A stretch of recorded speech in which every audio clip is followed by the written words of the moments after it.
jiwaku, ketenangan batinku ada dalam hadiratmu, ku menyembahmu.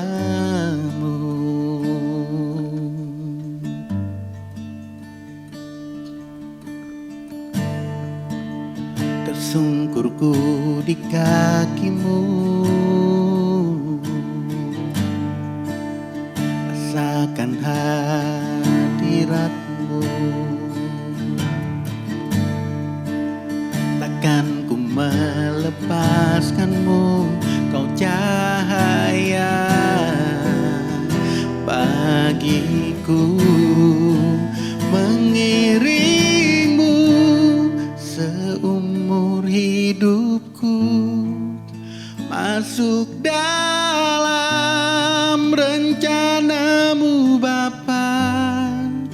Pikiranku, kehendakku, ku serahkan padamu.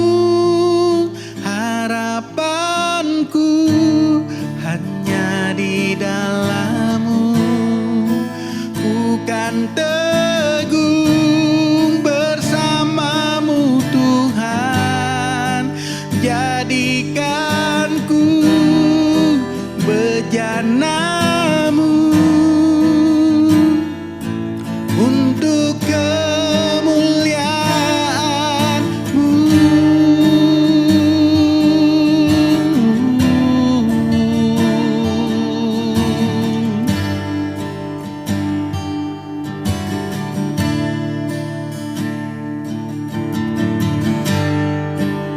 Tersungkurku di kakimu, rasakan hadirat-Mu. Takkan ku melepaskan-Mu, kau cahaya bagiku, mengiringmu seumur hidupku, masuk dalam rencana-Mu Bapa. Pikiranku, kehendakku, ku serahkan padamu.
Terima kasih Tuhan buat kasih setia-Mu dalam kehidupan kami.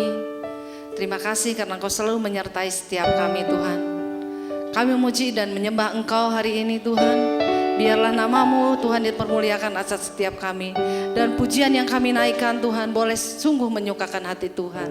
Terima kasih Aba ya Bapa. Di dalam nama Tuhan Yesus. Amin. Mari kita memuji Tuhan hari ini.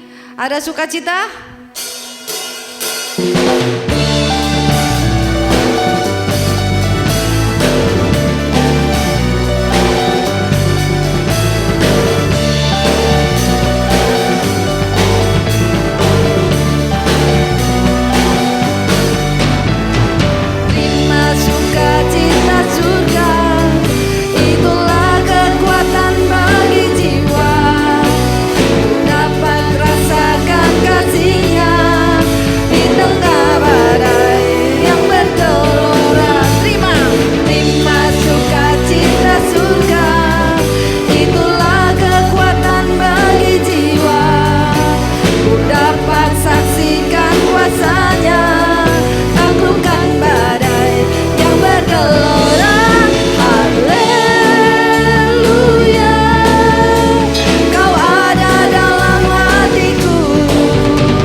Sebab Engkau Allah yang memegang setiap kehidupan kami.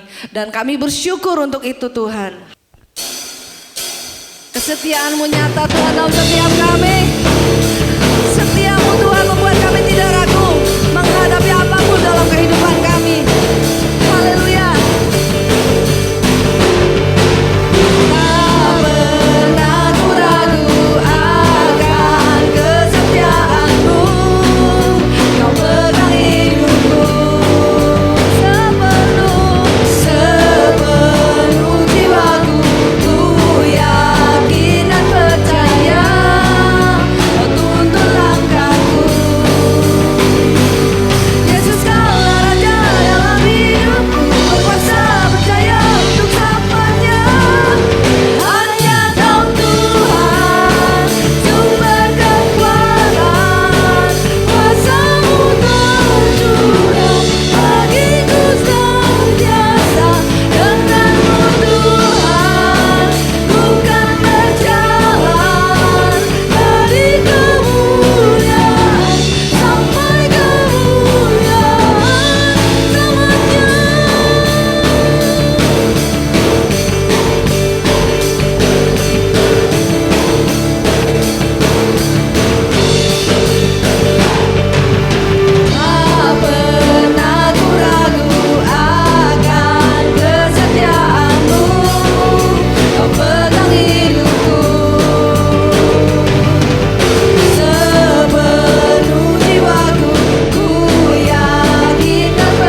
kami ada saat ini Tuhan.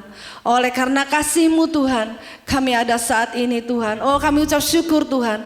Karena Engkau Tuhan mengasihi setiap kami Tuhan. Kemurahan-Mu Tuhan nyata bagi setiap kami Tuhan. Terima kasih karena Engkau sangat baik bagi kami Tuhan Yesus.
kehidupan kami Tuhan. Oh terima kasih, kasih-Mu nyata bagi kami Tuhan. Tidak ada yang seperti Engkau Tuhan. Engkau menerima kami sebagaimana kami ada Tuhan. Terus berkarya Tuhan dalam setiap kami Tuhan. Nyatakan kuasa kasih-Mu dalam setiap kami Tuhan. Terima kasih Aba ya Bapa. Sebentar kami akan mendengarkan firman-Mu Tuhan. Berbicaralah Tuhan. Kami mendengar Tuhan. Dan kami mau taat kepadamu Tuhan.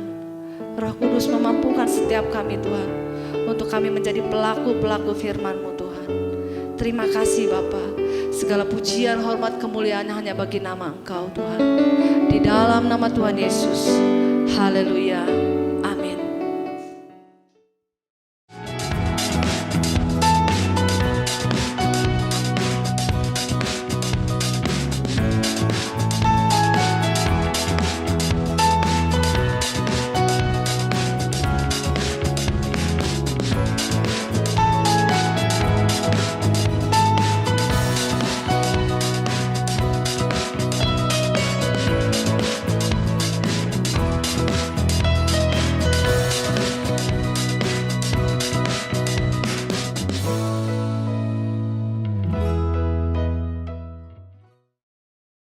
Karena hidup di dunia ini bagaikan suatu perjalanan dengan lika-liku yang di luar dari yang kita sangkakan, maka sikap yang terbijak adalah senantiasa hidup dengan bersiaga.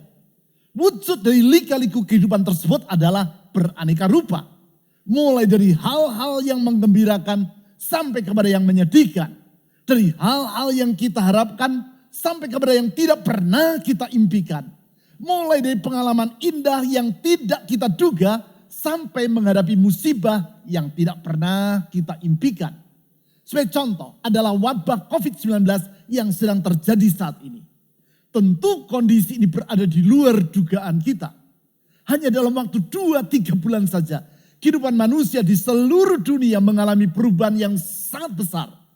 Mulai dari cara orang bekerja, bergaul, berpergian, meluangkan waktunya, dan masih banyak hal lainnya langsung berubah. Termasuk di dalamnya yaitu cara orang beribadah juga tidak bisa sama lagi. Kondisi ini tidak pernah dibayangkan orang sebelumnya. Di sini pentingnya untuk hidup dengan bersiaga. Sehingga ketika terjadi hal-hal yang di luar yang kita sangkakan, minimal secara mental kita sudah siap untuk menghadapinya. Sikap bersiaga ini juga diperlukan dalam hal kedatangan Yesus yang kedua kali. Untuk itu Alkitab berulang-ulang memberi nasihat agar kita selalu bersiap sedia. Sehingga ketika Kristus datang kembali ke dunia, kita dalam keadaan siap untuk bertemu dengan Dia. Terlebih lagi bila kita mengingat bahwa untuk bertemu dengan Tuhan Yesus, kita tidak harus menunggu sampai akhir zaman. Di setiap waktu yang Tuhan tetapkan, dapat saja Ia memandang bahwa masa kehidupan kita di dunia sudah cukup. Di saat itu, suka tidak suka, mau tidak mau, dan siap ataupun tidak siap, kita harus meninggalkan dunia ini dan menghadap kepadanya pada jadwal yang telah Tuhan tentukan. Yaitu jadwal bagi orang-orang yang percaya dan bagi mereka yang tidak percaya kepadanya. Sementara saya menyiapkan uraian firman Tuhan ini saja, 2 orang yang saya kenal secara pribadi telah dipanggil Tuhan. Di dalam masa kehidupannya, mereka berdua terlibat aktif dalam pelayanan. Namun kalau Tuhan memandang bahwa masa pengabdian mereka kepadanya di dunia ini sudah cukup, dan mahkota kehidupan bagi mereka telah tersedia, maka walaupun kita berharap bahwa mereka masih terus bersama dengan kita, tetap ketentuan Tuhan yang terbaiklah yang akan berlaku. Oleh sebab itu, sikap yang terbijak dalam kehidupan ini adalah senantiasa bersiaga untuk bertemu dengan Tuhan. Termasuk bersiap untuk berjumpa dengan Dia pada hari kedatangannya yang kedua kali nanti. Untuk itu, kita perlu mengenal apa yang diajarkan dalam Alkitab tentang bagaimana Tuhan akan datang kembali. Ada banyak hal yang Yesus sendiri ajarkan maupun yang dinubuatkan dalam Alkitab tentang hal tersebut. Namun karena waktu yang terbatas, maka saya akan mengajak saudara untuk memperhatikan 3 hal saja tentang bagaimana kedatangan Kristus tersebut akan berlangsung.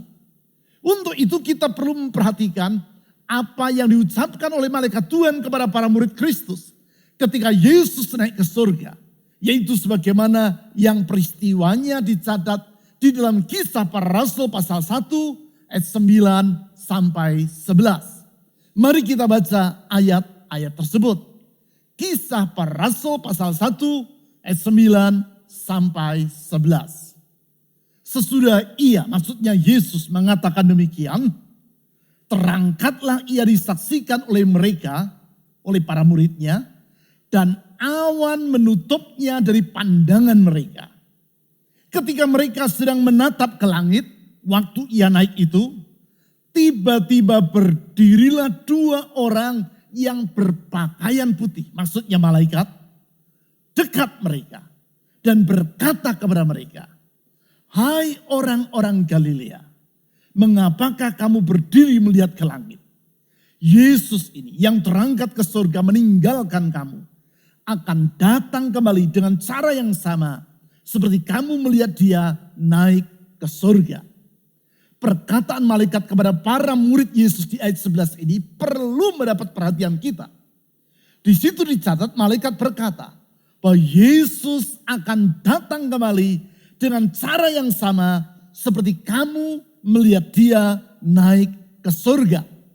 Berarti dengan menelaah bagaimana cara Yesus telah naik ke surga, kita akan mengetahui bagaimana cara dirinya akan datang kembali ke dunia nanti.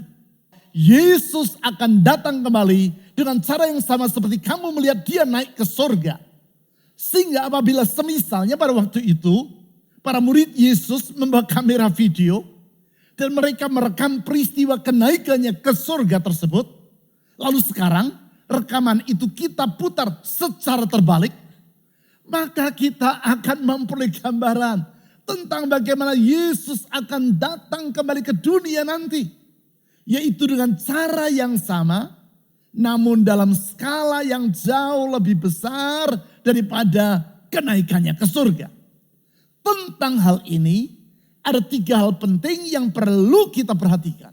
Yaitu, yang pertama, Yesus akan datang kembali secara terbuka atau secara publik. Sama seperti kenaikannya ke surga yang tidak terjadi secara tersembunyi, namun secara terbuka dan disaksikan oleh orang lain. Demikianlah kedatangannya ke dunia yang kedua kali nanti. Hanya saja apabila kenaikannya ke surga, menurut catatan Kisah Para Rasul pasal 1 ayat 12 sampai 13, disaksikan hanya oleh para muridnya, yaitu para rasulnya, maka kedatangannya kedua kali nanti akan disaksikan oleh semua manusia di dunia. Hal tersebut Yesus utarakan kepada para muridnya ketika ia mengajar mereka secara khusus di Bukit Zaitun menjelang ia akan ditangkap, diadili secara tidak adil, dianiaya dan disalibkan sampai mati. Dalam Matius pasal 24 dan pasal 25 dicatat saat itu Yesus menjawab pertanyaan para muridnya tentang bila manakah keruntuhan kota Yerusalem akan terjadi, serta apakah tanda dari kedatangannya kembali dan tanda dari kesudahan dunia.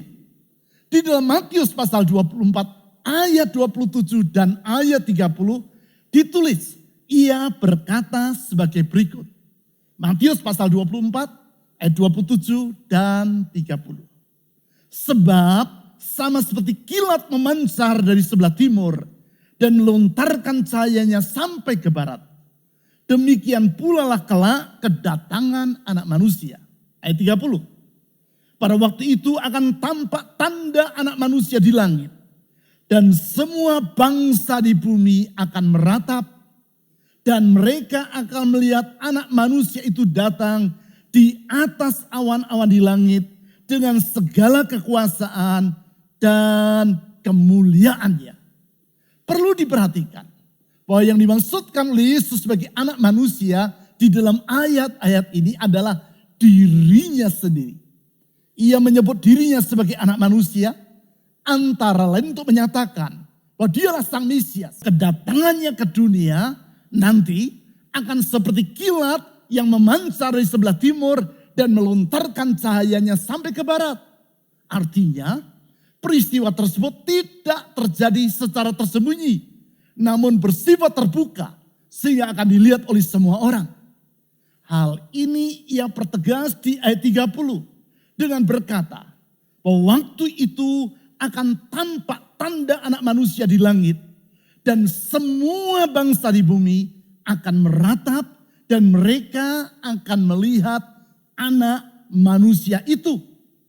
Sebagaimana peristiwa kenaikan Yesus ke surga telah terjadi secara harafiah dan disaksikan secara kasat mata oleh para muridnya, demikianlah peristiwa kedatangannya kembali akan berlangsung secara kasat mata dan harafiah. Pemahaman ini penting untuk kita ketahui.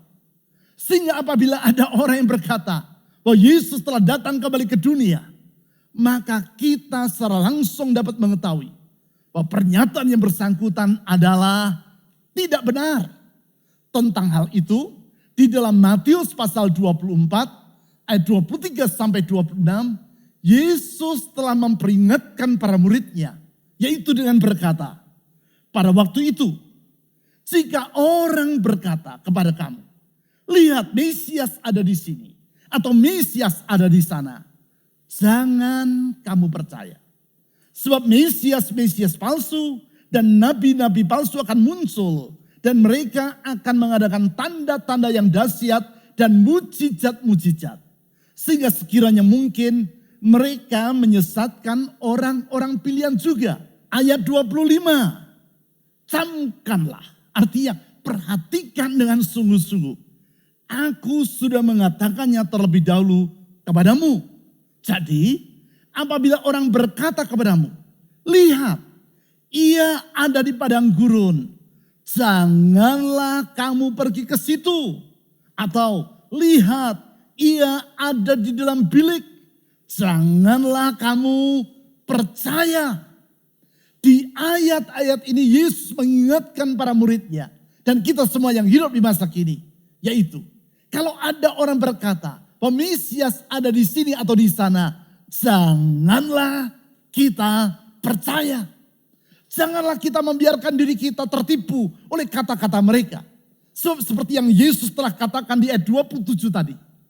Kedatangannya tidak akan terjadi secara sembunyi-sembunyi. Namun secara terbuka. Sehingga ketika ia datang kembali nanti. Sesuai dengan firman-Nya. Kita pasti akan mengetahui dan melihat peristiwa tersebut. Hal ini perlu saya utarakan. Sebab tidak jarang orang yang di dalam kepolosan serta kenaifannya mempercayai berita-berita hoax tentang kedatangan Yesus yang kedua kali.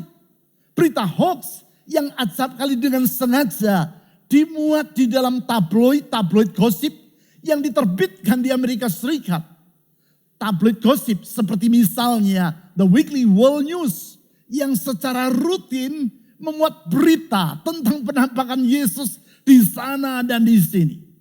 Walaupun isi berita tersebut dimaksudkan oleh penerbitnya sebagai suatu fiksi dan satir, namun ada kalanya para pembacanya, khususnya di negara-negara di luar Amerika Serikat, tidak memahami selera humor masyarakat di sana. Sehingga mereka tidak mengerti bahwa berita tersebut hanyalah suatu cerita khayal. Namun justru mereka mempercayainya sebagai suatu fakta. Sebagai akibat, tidak sedikit pengkhotbah yang membangun doktrin tentang akhir zaman berdasarkan berita gosip seperti itu. Apalagi moto dari tabloid gosip The Weekly World News adalah The World's Only Reliable News. Atau satu-satunya sumber berita yang dapat dipercaya di dunia. Sekali lagi saya ingin tegaskan. Apa yang Yesus sendiri telah utarakan. Bahwa kedatangannya tidak akan terjadi secara sembunyi-sembunyi. Namun secara terbuka atau secara publik. Karena saat itu ia akan datang kembali sebagai raja yang memerintah atas seluruh alam semesta. Termasuk atas semua yang ada di dunia. Sehingga di dalam Wahyu pasal 1 ayat 7 ditulis. Bahwa saat Yesus datang kembali nanti. Setiap mata akan melihat dia. Bahkan dalam 1 Tesalonika pasal 4 ayat 16. Rasul Paulus menulis. Bahwa saat itu penghulu malaikat berseru. Dan sangkakala Allah berbunyi. Artinya kedatangan Yesus yang kedua kali tersebut akan merupakan suatu peristiwa yang terjadi di muka umum. Dan tidak akan bersifat sembunyi-sembunyi. Lebih jauh tentang kedatangannya kembali ke dunia nanti. Yang kedua, Yesus akan datang dalam tubuh kemuliaan. Ia tidak akan datang lagi sebagai seorang manusia seperti ketika ia dilahirkan di Bethlehem 2000 tahun yang lampau. Ia juga tidak akan datang sebagai roh, namun dalam tubuh kemuliaan. Itulah tubuh yang Yesus kenakan ketika ia naik ke surga. Tentang tubuh kemuliaan ini, sesudah kebangkitannya dari kematian, beberapa kali Yesus menjelaskannya dengan menunjukkannya kepada para muridnya. Peristiwa-peristiwa tersebut antara lain adalah penampakan dirinya kepada para muridnya pada malam di hari ia dibangkitkan. Yaitu yang dicatat di dalam Yohanes pasal 20 ayat 19 sampai 21. Dan Lukas pasal 24 ayat 36 sampai 43. Kemudian penampakan dirinya kepada Thomas dan para murid yang lain 8 hari sesudah kebangkitan dari kematian. Yaitu yang dicatat dalam Yohanes pasal 20 ayat 26 sampai 29. Dari catatan-catatan tersebut dan catatan tentang peristiwa penampakan diri Yesus yang lainnya, kita dapat mengambil kesimpulan bahwa tubuh kemuliaan yang dikenakan oleh Yesus sesudah kebangkitannya adalah tubuh yang tidak dapat dibatasi oleh keterbatasan jasmania. Sehingga tembok ruangan tempat para muridnya berkumpul serta pintu-pintu yang terkunci tidak dapat menghalangi Yesus untuk menjumpai mereka. Sebenarnya ada berbagai sisi yang lain tentang tubuh kemuliaan yang dijelaskan dalam Alkitab. Namun karena keterbatasan waktu, dalam kesempatan ini kita tidak membahasnya lebih jauh. Di dalam semua ini, pemahaman tentang keberadaan Yesus dalam tubuh kemuliaan di saat sekarang dan pada saat kedatangannya nanti akan membawa pengharapan dalam hidup kita. Sebab di saat kedatangannya nanti, semua kita yang percaya kepada Yesus akan dikumpulkan bersama dengan Dia dalam kehidupan yang baru dan akan tinggal bersama-sama Kristus untuk selama-lamanya. Hal ini antara lain ditulis dalam 1 Tesalonika pasal 4 ayat 14. Di saat itu semuanya menjadi baru. Bahkan tubuh yang kita kenakan saat ini juga akan diubah Tuhan menjadi tubuh yang baru. Tubuh yang menurut Filipi pasal 3 ayat 21 diubah menjadi serupa dengan tubuh Kristus yang mulia. Dalam kehidupan yang baru di bumi yang baru tersebut, tidak akan ada lagi duka cita maupun air mata. Sebab semua yang lama telah berlalu. Dan Allah mengubahnya menjadi baru. Di saat itu, tubuh kita yang ringkih, yang dapat diserang oleh penyakit, serta berbagai kelemahan ini akan diubah menjadi tubuh yang mulia. Seperti yang ditulis dalam 1 Korintus pasal 15 ayat 35 sampai 57. Pada waktu kedatangan Yesus yang kedua kali tersebut, tubuh kita yang dapat binasa ini akan diubah menjadi tubuh yang tidak dapat binasa. Hal ini mengingatkan saya kepada lagu yang sangat lama yang suka dinyanyikan oleh ayah saya. Lagu yang menggambarkan kehidupan di balik kehidupan kita di masa sekarang. Kalau kita hidup bersama dengan Yesus. Lagu yang berjudul We Will Never Grow Old. Di mana kita tidak akan bertambah usia. Never grow old, never grow old. In a land where we never grow old. Never grow old, never grow old.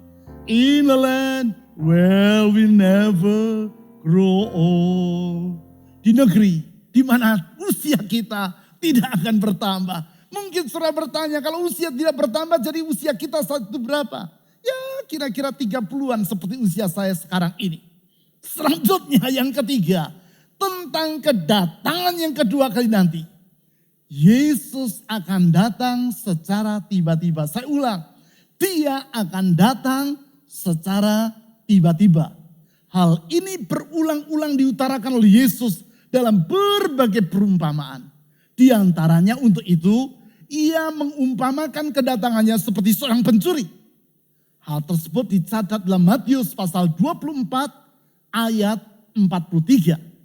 Pernyataan Yesus ini diulang oleh Rasul Paulus maupun oleh Rasul Petrus. Yaitu dalam 1 Tesalonika pasal 5 ayat 2 dan 2 Petrus pasal 3 ayat 10. Mari kita baca salah satu di antaranya yaitu 1 Tesalonika pasal 5 ayat 2. 1 Tesalonika pasal 5 ayat 2. Karena kamu sendiri tahu benar-benar bahwa hari Tuhan datang seperti pencuri pada malam.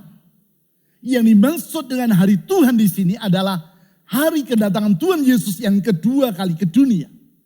Yesus, Paulus maupun Petrus berkata bahwa hari itu akan datang seperti pencuri. Artinya akan datang secara tiba-tiba dan tanpa pemberitahuan terlebih dulu. Adakah pencuri yang sebelum datang ke rumah yang akan ia satroni, terlebih dulu mengirim pesan kepada sang penghuni rumah? Pesan yang berbunyi, pada hari ini, tanggal ini, dan pada jam sekian, saya akan datang untuk mencuri di rumahmu? Jelas tidak ada.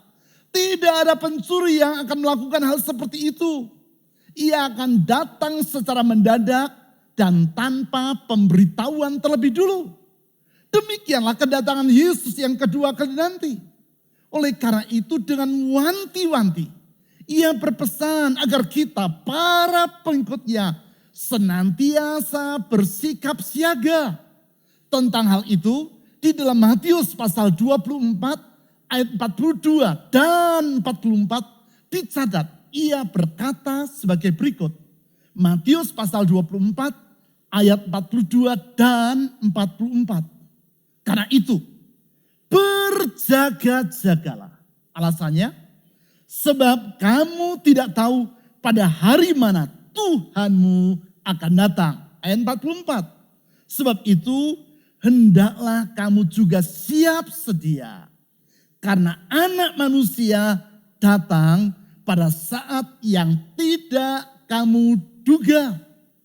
Pertanyaannya sekarang adalah, bagaimana kita harus bersiap dalam menyambut kedatangan Yesus yang kedua kali tersebut. Hal ini akan saya bahas secara lebih rinci dalam minggu-minggu yang akan datang. Yaitu ketika saya membahas tentang bila mana atau kapan Yesus akan datang kembali. Serta sikap-sikap yang seharusnya ada dalam diri pengikut Yesus dalam menyambut kedatangannya. Namun secara ringkas, kita perlu memperhatikan firman Tuhan yang ditulis oleh Rasul Paulus dalam kaitan kedatangan Yesus yang kedua kali. Yaitu dalam 1 Tesalonika pasal 5 ayat 4 dan ayat 9 sampai 10. 1 Tesalonika pasal 5 ayat 4 dan ayat 9 sampai 10. Tetapi kamu saudara-saudara, kamu tidak hidup di dalam kegelapan. Sehingga hari itu, yaitu hari kedatangan Tuhan Yesus, tiba-tiba mendatangi kamu seperti pencuri.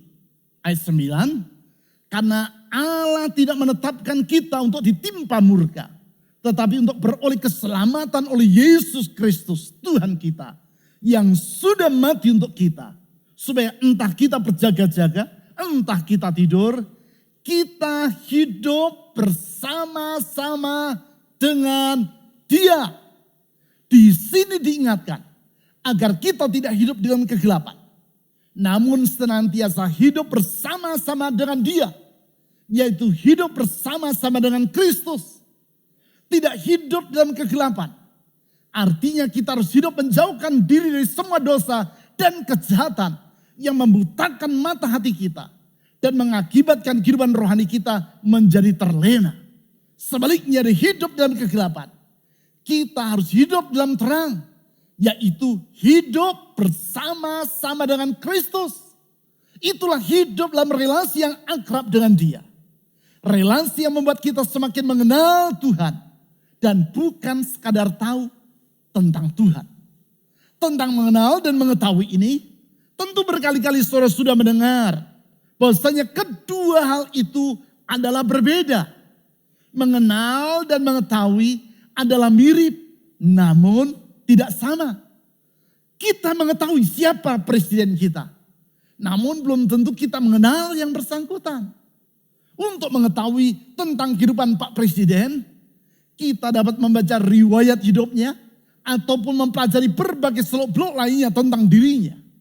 Namun selama kita tidak pernah bergaul akrab dengan beliau, kita tidak dapat disebut sungguh-sungguh mengenal yang bersangkutan. Untuk mengenal tidak hanya diperlukan pengetahuan, tetapi lebih daripada itu, yaitu relasi dan kesediaan untuk bergaul. Hanya kalau kita memiliki relasi yang bersifat personal, relasi pribadi, personal relationship, dan menyediakan waktu untuk bergaul dengan seseorang, barulah kita dapat disebut telah mengenal orang tersebut. Semakin akrab relasi kita dengan seseorang, semakin kita akan mengenal dirinya. Demikianlah sikap bersiaga dalam menantikan kedatangan Tuhan yang kedua kali. Di dalam sikap bersiap tersebut, kita harus menjalin relasi yang semakin hari semakin bertambah akrab dengan Tuhan. Artinya, relasi kita dengan Tuhan pada hari ini haruslah lebih dekat dibandingkan relasi kita dengan Dia pada tahun yang lalu. Artinya, relasi kita dengan Kristus pada hari ini haruslah lebih intim dibandingkan relasi kita dengan Dia pada bulan yang lalu. Artinya, relasi kita dengan Yesus pada hari ini haruslah lebih akrab dibandingkan relasi kita dengan Dia 1 minggu yang lalu. Itulah relasi yang semakin hari semakin bertambah mendalam. Relasi yang sesungguhnya terjalin oleh karena anugerah Tuhan. Sebab pada dasarnya kita adalah manusia berdosa yang harusnya dimurkai Allah. Namun oleh karena anugerahnya yang besar, Ia telah rela datang ke dunia dan menjadi sama dengan manusia. Di dalam keberadaannya sebagai seorang manusia, Ia telah rela menderita sampai mati di kayu salib. Supaya melalui pengorbanannya itu, Ia menghapus masa lalu kita yang kelam dan membuka lembaran yang baru bagi kehidupan kita. Lembaran yang baru untuk menyongsong masa depan yang baru yang akan berpuncak pada saat kedatangan Yesus yang kedua kali nanti. Lembaran kehidupan yang baru yang harus kita isi dengan kehidupan yang menyenangkan hati Tuhan. Sehingga dengan demikian, kehidupan kita di dunia yang hanya satu kali ini bukan merupakan kehidupan yang sia-sia. Sehingga masa penantian kita, yaitu masa menantikan kedatangannya, merupakan waktu yang kita isi dengan kehidupan yang bermakna. Itulah sikap bersiaga yang berkenan di hadapan Tuhan. Mari kita berdoa.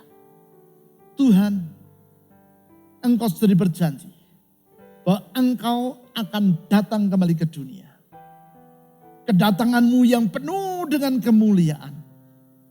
Kedatangan-Mu yang menetapkan kerajaan-Mu di muka bumi ini.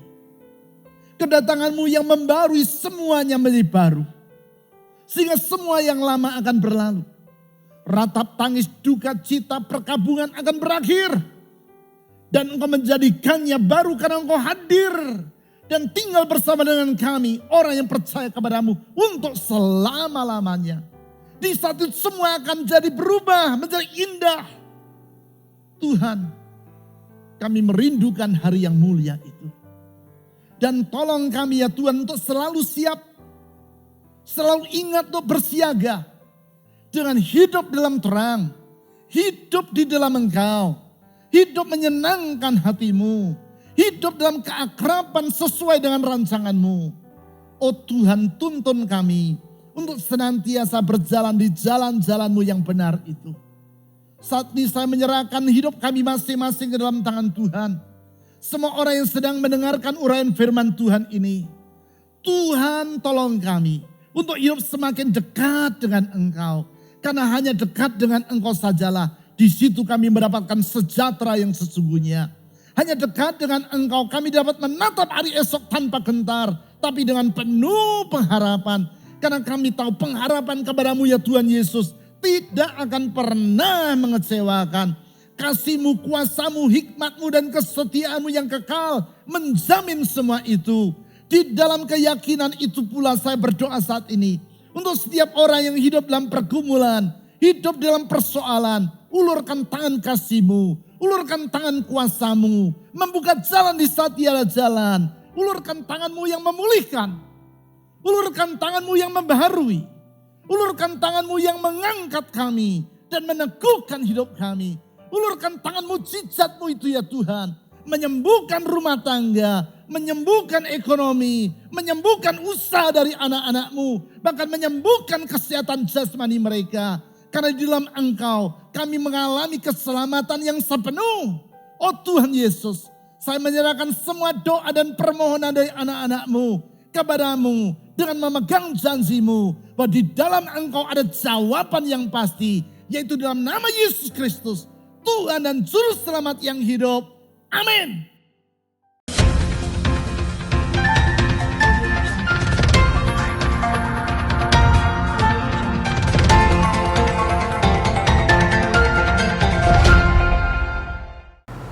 Shalom, saya yakin kita semua telah diberkati oleh firman Tuhan yang baru saja disampaikan oleh Dr. Bambang Wijaya tentang How Christ Will Return, bagaimana Yesus akan datang kembali. Pastikan hidup kita melakukan firman Tuhan setiap hari, dengan demikian hidup kita akan berubah dan memuliakan nama Tuhan. Itu sebabnya, libatkan diri Anda dalam setiap kegiatan ibadah MDC Kadipaten selama sepekan ke depan. Ajaklah saudara atau kenalan Anda untuk mengikuti kesan atau kelompok saling memperhatikan yang akan diadakan setiap hari Rabu dan Kamis pukul 18.30. Kesan dapat diikuti secara online maupun melalui aplikasi Zoom Meetings atau onsite di tempat yang telah ditentukan oleh masing-masing kesan dengan tetap mengikuti protokol kesehatan. Pada hari Jumat 21 Mei 2021 pukul 18.30, Gereja MDC Kadipaten akan mengadakan doa bersama yang disertai dengan perayaan kenaikan Yesus Kristus dan pencurahan Roh Kudus melalui Zoom Meeting. Kehadiran Anda kami sambut dan harapkan dalam ibadah tersebut. Selain itu, kesan image dapat diikuti secara onsite di Geraha MDC Kadipaten lantai 2 setiap Sabtu pukul 17. Disiplinkan diri Anda dengan keluarga untuk hidup beribadah kepada Tuhan setiap waktu. Mari bergabung dan ikuti kebaktian umum MDC Kadipaten pada hari Minggu 23 Mei 2021 yang akan diadakan secara online pada pukul 8 pagi melalui MDC Kadipaten YouTube channel, dan pada sore harinya yaitu pukul 17 ibadah akan disiarkan secara online melalui page Facebook online service MDC Kadipaten live streaming. Pada jam yang sama yaitu pukul 17 akan diadakan ibadah anak melalui Zoom Meeting. Dalam upaya pencegahan dan memutus mata rantai penularan COVID-19, Anda perlu menjaga kesehatan Anda dengan 5M. Mencuci tangan, memakai masker, menjaga jarak, menjauhi kerumunan, serta membatasi mobilisasi dan interaksi. Persembahan dalam ibadah dapat Anda sampaikan dengan mentransfernya ke nomor rekening seperti yang tertera dalam slide, atau melalui pengumpulan dengan membawanya ke Geraha MDC Kadipaten pada hari Selasa antara pukul 8 sampai pukul 18. Berilah persembahan yang terbaik dan dengan sukacita. Sekian pengumuman yang dapat kami sampaikan. Kiranya Tuhan Yesus memberkati. Tuhan, terima kasih Tuhan untuk saat ini, untuk penyertaan-Mu Tuhan. Dalam setiap kami mengikuti ibadah dari awal, pertengahan, hingga akhirnya. Kami sungguh percaya Tuhan, saat ini hidup kami sungguh diberkati Tuhan. Terima kasih untuk firman-Mu yang sudah kami dapatkan Tuhan. Semakin meyakinkan kami Tuhan, untuk setiap kami boleh mempersiapkan masa depan kami yang selalu berkemenangan hanya bersama dengan Engkau. Terpujilah nama-Mu Bapa. Terima kasih Tuhan Yesus. Setiap jemaat dimanapun Anda berada saat ini, terimalah berkat dari Allah Bapa, cinta kasih daripada Tuhan Yesus Kristus, dan penyertaan dari Roh Kudus akan menyertai setiap kita mulai saat ini sampai Maranatha, Tuhan datang kedua. Hanya di dalam nama Tuhan Yesus Kristus, saya percaya, katakan amin.